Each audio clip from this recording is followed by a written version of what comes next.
Hello and welcome back to the channel. In this video, I'm going to take you through the full breakdown of my Ciöcc vintage budget bike build. Every component I used, how much each part cost me, and the full price of the build.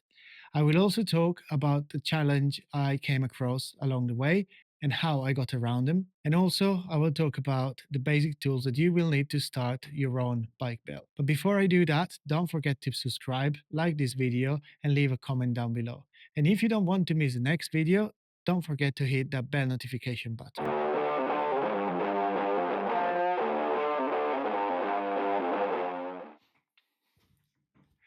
So, let's start from the heart of the bike, the frame.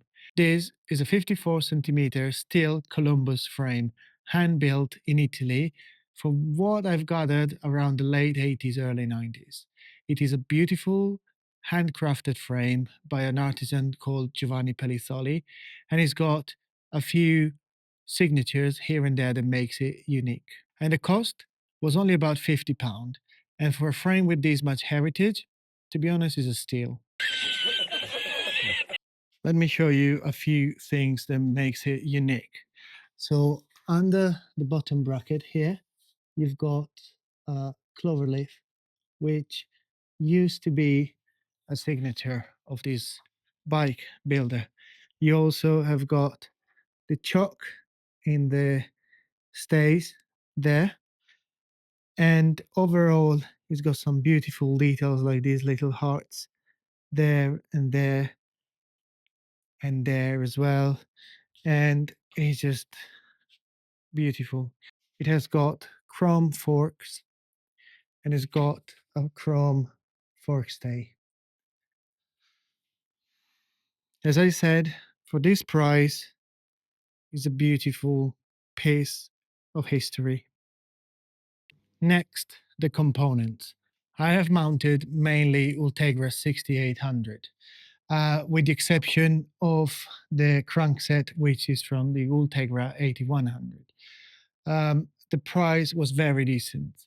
So let me just go back and have a look how much everything cost. So for the Ultegra ST 6800, which are the levers, I paid £130 and 70 pence. For the rear derailleur and front derailleur, I paid £40. And for the crankset, I have paid £127 and 56 pence. I could have found it cheaper, but I wanted a 165 millimeters length, which these are. I think overall is a pretty decent price.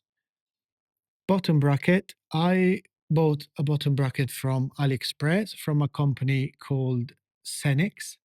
It cost me £20 and 29 pence, which compared to £100+ of this original Shimano, I think it was a steal. And here came the first challenge as well, because all bikes have got threaded bottom brackets and they are different depending on where the bike is from. So on vintage bikes, you mainly got two different kind of bottom brackets. BSA, also called British Standard, which have got a dimension of 68 millimeters, thread of 1.37 inches and 24 TPI. And the drive side is normally left-hand thread, and the non-drive side is normally right-hand thread. These, being an Italian frame, had an Italian bottom bracket, which is the other common one for vintage bikes. Those are 70 millimeters in width.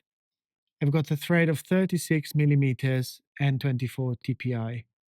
Both sides on the Italian brackets, on the Italian bottom brackets, are right-hand thread. So what I had to do, I had to decide which crankset I was going to use, which I did, my Shimano Ultegra crankset, and they have got a 24 millimeter spindle. So I had to find an adapter from Italian bottom bracket to Shimano 24 millimeters. Going on to the pedals, I didn't want to spend too much money on it. So I just bought some Wellgo R251 second-hand pedals and I paid £12 for them.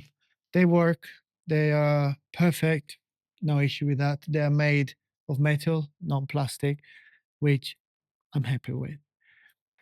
Um, Going on onto the wheels. The wheels I bought from AliExpress. They are unbranded, and I paid about £200 for them. I went back and checked for it, and now they've gone up to £253, which I think for the quality they are is still a pretty good price.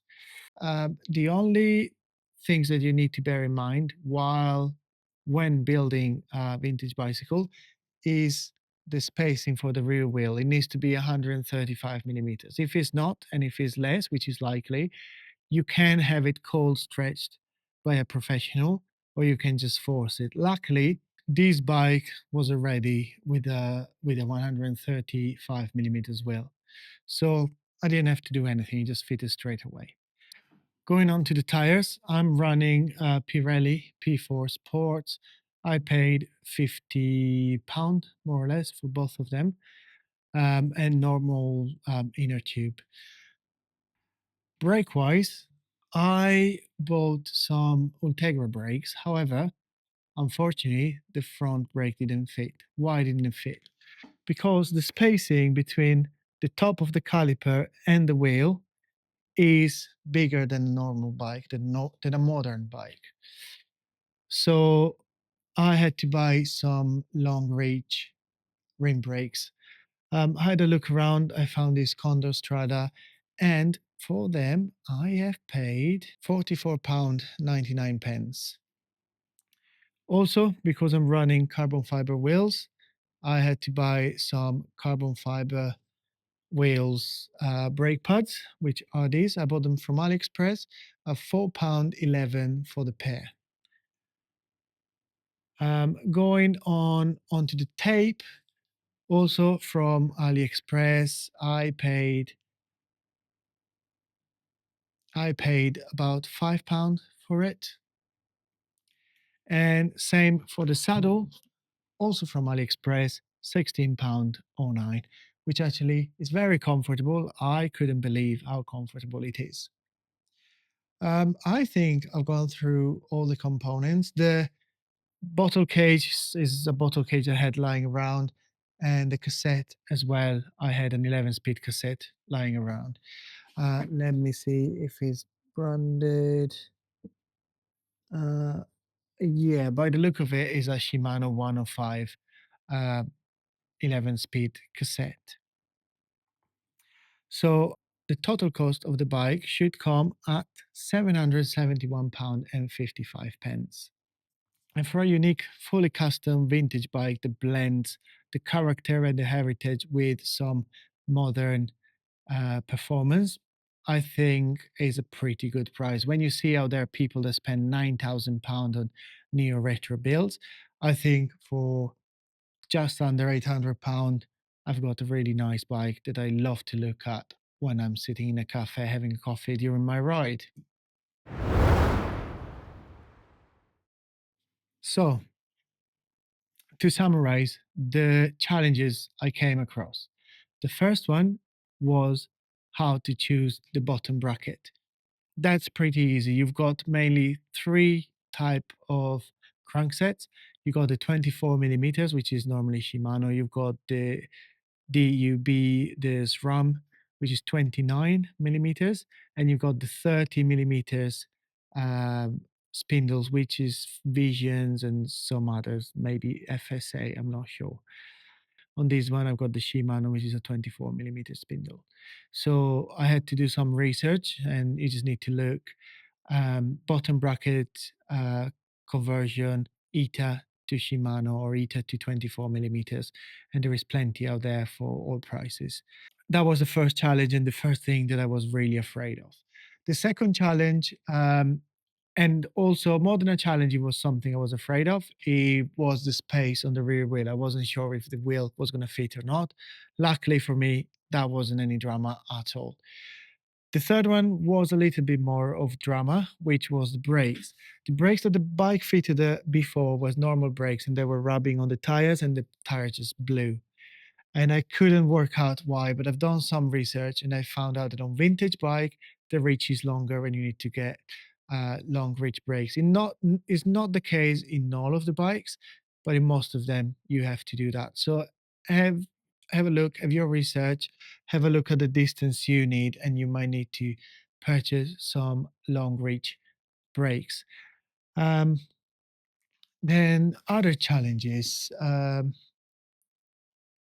Well, one thing I wasn't sure about it was if the bike was going to take the 28 millimeters tire. I was quite afraid that it was going to rub here where the front derailleur is, or down here where the frame is.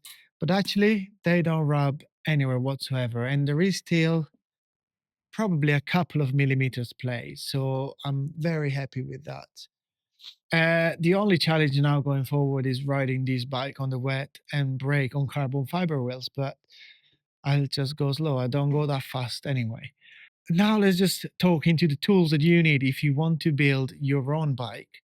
So first start, you need a tool to remove the old crankset. So the old crankset, they normally have a hole here, a threaded hole. And you need to buy these kind of tools, which is a puller. So you will thread this black part into the crankset, and then with this spanner, you will do up the internal spindle. And as you see, as you do it up, it comes out and it will pull out the whole um, crankset and chain rings, basically. You do the same thing on the non-driving side. Once you've done that, the old crankset uh, is basically screwed in, is threaded in, and you will need a special key to remove it. So I bought these from Amazon, I believe, and it was £6.71. It is a bottom bracket cassette locking for Campagnolo. So the bottom bracket was Campagnolo, so I had to go with Campagnolo. I had a Shimano one, and that didn't work. So that's the difference. Campagnolo and Shimano, they are different. You'll need two different tools. But as I said, it's £6.71 is pretty cheap. For the other tools, you can buy this pulley and this tool all together for about £10. I will put a link down below and I will put a screenshot up here. So it's very inexpensive. So yeah, let's go to this tool. This is for the cassette. So this is to hold the cassette in place, and this one is to do up the cassette bolt, I guess, whatever hold the cassette in place, basically. So another tool for older bike and for newer bike as well is a chain breaker.